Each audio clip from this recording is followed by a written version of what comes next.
Hello, Medscape. Thank you all for attending to this Medscape live session. Today, in this live session, we're going to be talking about ASCVD, inflammation, and chronic kidney disease, uncovering new clues for prevention. We're really excited to be able to be here today to discuss this exciting topic with you. I want to just first introduce myself and my colleague. I'm Dr. Brittany Weber. I'm a cardiologist, a prevention cardiologist at the Brigham and Women's Hospital. I'm the director of the cardiorheumatology clinic, and also and a cardiovascular imager. And joining me today is my colleague and partner in crime. I call him Dr. Michael Garshick. He is also the director of the cardiorheumatology clinic, where he is also a prevention cardiologist in their program there. And so thank you, Dr. Garshick, for joining today. Thanks, Brittany. I'm really happy to be here and talk about the conference that we had just a couple days ago, talking about this important topic on cardiometabolic health and kidney disease and systemic inflammation.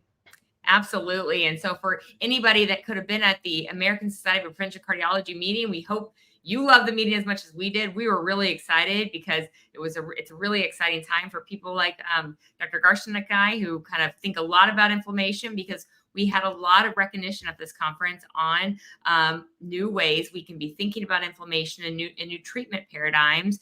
And we had a Medscape live session while we were there. It was a 90-minute session where we were joined by none other, Dr. Paul Ridker, and we walked through a whole series of cases, talks, and then cases where we talked about this important new chronic kidney metabolic health and discussing the role of inflammation. And so that really just kind of highlights what this was. And I want to remind everyone that this will be online, so anybody can go online when it's posted to watch the full 90-minute. But we're going to be kind of covering up what are the kind of highlights of what we discussed in those 90 minutes. And I just really want to start out by if you're not aware that there's a really important increasing recognition of the cardiovascular kidney metabolic health. And this is also termed the CKD syndrome. And in fact, it's such an important thing that we're learning is that the American Heart Association actually published a scientific statement last year. And so if you have not seen this document, I would encourage everybody to be able to look up this. It really walks through some of the key concepts that we were highlighting in this, particularly emphasizing inflammation. And so really to start us off, kind of Dr. Garshick, how do you think about chronic kidney metabolic syndrome, and what are kind of the things you think about when, especially with inflammation? Right. So I think this really stems from the bigger concept, which is that for 30, 40, 50 years, we've been hyper-focused on how the traditional cardiovascular risk factors that we first defined many, many years ago impact the initiation and progression of cardiovascular disease, such as high blood pressure, diabetes, high cholesterol, smoking, obesity, etc.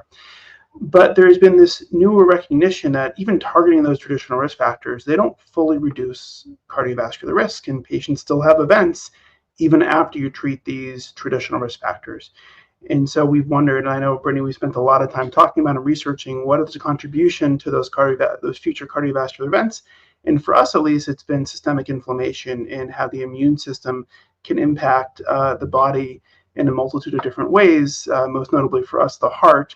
And also recognizing connection between how chronic kidney disease, which we also consider a risk enhancer, interacts with systemic inflammation to promote cardiovascular risk. And so I think with this increased recognition, we've not just been trying to understand the pathophysiologic mechanisms of how this occurs, but also trying to identify newer treatments or new anti-inflammatories that can target inflammation both from a heart perspective and a kidney perspective. Absolutely. And, it really is an exciting time for everyone in the audience listening, because Dr. Garshick and I, we live in kind of a more, an area where we're thinking about people with systemic inflammatory disorders.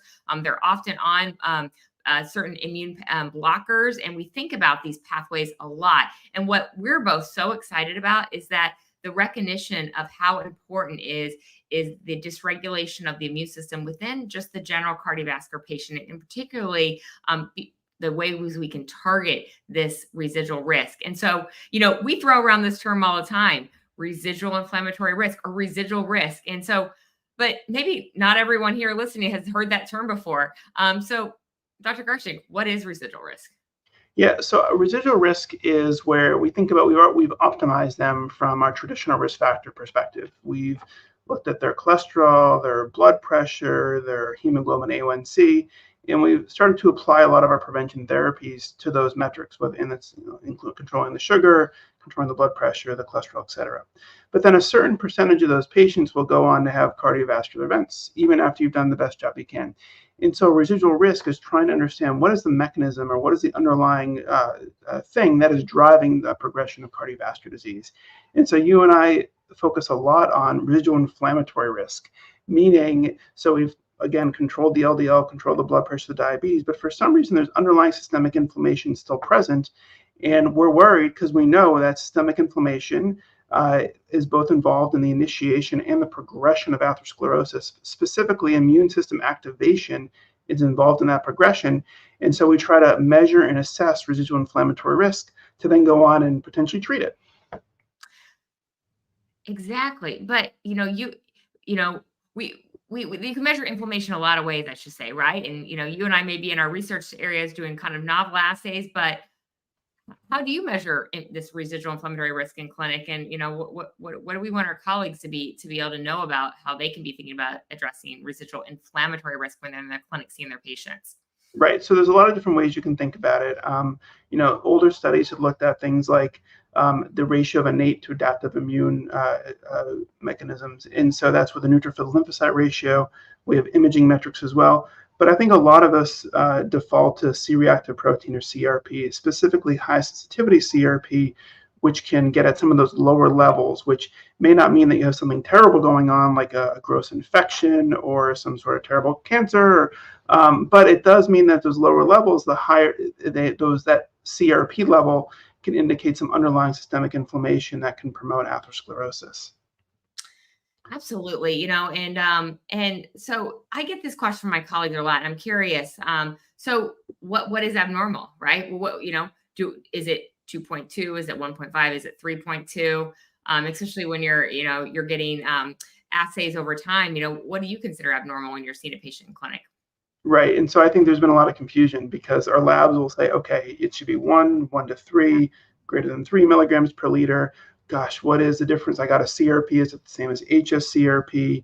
Well, the clinical studies use 2, and my lab's saying that 3 is abnormal. So I think a lot of us start binning it into this very low, this medium range, and this very high, in this kind of range where it's going to be elevated even after repeat measures.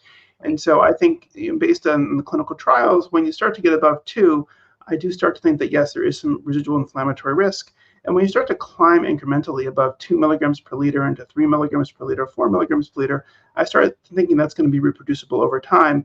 And then again, a very reliable biomarker of increased systemic inflammation. And again, a reliable marker of increased cardiovascular risk. Right. Yeah, absolutely. And that's how I think about it too, and I always, like to kind of comment that, if you're checking it, frequently, or you're checking it enough people, you're going to get abnormals. And as somebody who does kind of check it when I'm checking their, routine lipids, I will see a value that's high, right? A value that's 22.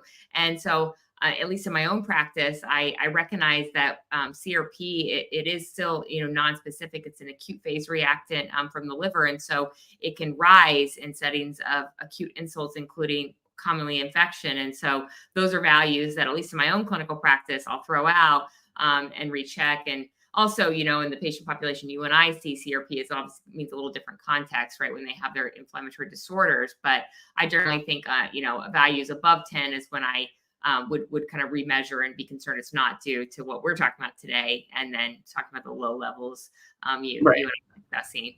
And yeah, I mean, that's a good point. Yeah. So, I was going to say it's an acute phase reactant. It's not causal in atherosclerosis. And, it was a biomarker that's been around since the 1930s when it was discovered at Rockefeller University. And then by the 1940s and 50s, we actually recognized an acute phase reactant. Right. And so, as you said, and then we've been studying it ever since until more high sensitivity assays were developed, obviously, 20, 30 years ago, or a little bit longer than that. And so, yeah, so above that 10, you call the patient, you try to understand, hey, what's going on? Did you have a cold? You repeat it in a few months. But yeah, when you start to have these consistent values over 2 and over 3, we think there's about upwards of over a 50% increased risk of having a cardiovascular event. even after controlling for traditional risk factors, your 10-year cardiovascular risk score, et cetera. Yeah, and that excess risk is high. I mean, it always, and so I think just making sure everyone hears that number. And so, we talked a lot about in this exciting symposium about some of the, pathways and kind of not, where are some of the important, exciting studies going where we're starting to be able to target this. But I want to talk about what we know in our remaining time here, and that, do basic therapies that we do prescribe as a cardiologist, do they impact inflammation? Statins, Right. So we've been trying this, we've been studying this for years. And so there have been some older studies in the 1990s showing that if you have a patient with a high CRP and you give them aspirin or low dose aspirin, it can reduce cardiovascular risk. And then we also have the Jupiter trial, which took patients with an LDL that at the time was not considered that high, with a high CRP. They gave them a statin, and yes, that lowered cardiovascular risk too. But these weren't necessarily targeting the underlying mechanisms that was driving systemic inflammation. And so, Brittany, I know you spent a lot of time thinking about how some other drugs can impact this inflammatory pathways. So, what are your thoughts on colchicine? I know that's kind of the new kid on the block, and one that we're not very excited about. Well, yeah, I mean, and thank you, Michael, because we've had increasing data that shows using something that really is an old yet new medication, right? It was the first FDA drug approved to treat familial Mediterranean fever and gout. And it's a microtubule inhibitor, really has important mechanisms by which it can inhibit the NLRP3 inflammasome, and that's something that you and I think about a lot. But I think what's been exciting has been the data that shows the reduction in atherosclerotic events among patients with chronic stable CAD, the Lidoco and the Colcott trials, which were really very big trials in cardiology that demonstrated the dramatic risk reduction we can get with, colchicine just given once daily at 0.5 milligrams. And many people may know this on the audience, but in fact, it was an exciting time for Michael and I, because this is the first time that, the FDA has now approved a therapy, right, to target inflammation for atherosclerotic risk reduction, which is colchicine. So I'm really excited about colchicine, and certainly have utilized in my practice, but there's a lot of areas I can't use it. And where do you not use it? Right. So I think that's obviously the big problem. And that was the reason for this Medscape symposium a few days ago, was that you can't use it in patients with chronic kidney disease, because even though it is not nephrotoxic, it's cleared by the kidneys. And so when the GFR starts to fall below 60 and certainly below 45, we start to question the risk versus benefits of it. And so that's really, despite really a 30% relative risk reduction in many of the studies to reduce cardiovascular risk, independent of lipid lowering, you can't use it. It can get a little complex when you're on a lot of interacting medications. It can get a little complex if you don't have normal renal function. So I think in those settings, we have to start looking at other ways to treat systemic inflammation in the setting of chronic kidney disease.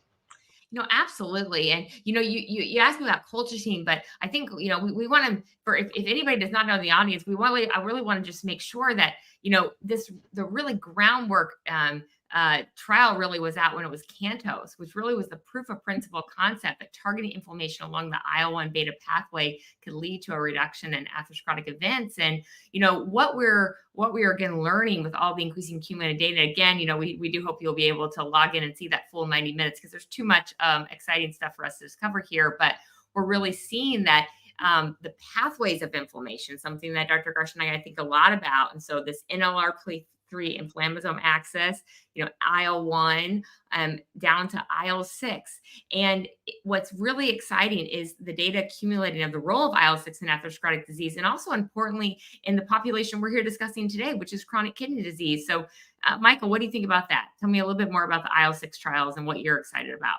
Yeah, so I joke that cardiologists, we've never really had to be immunologists before, but we finally do with understanding how this NLRP inflammasome pathway, really going from this IL-1 beta to IL-6 to CRP pathway, we feel is causal in atherosclerosis with trials like CANTOS. And so because there actually seemed to be in patients with chronic kidney disease a benefit to being on the drug that they used in CANTOS, canakinumab, there are now these upcoming clinical trials using other medications targeting the inflammasome pathway, specifically targeting that IL-6 pathway, to try to understand if targeting IL-6 will both reduce or improve cardiovascular risk and also improve kidney function. So it's really exciting time in the world of inflammation and cardiovascular disease.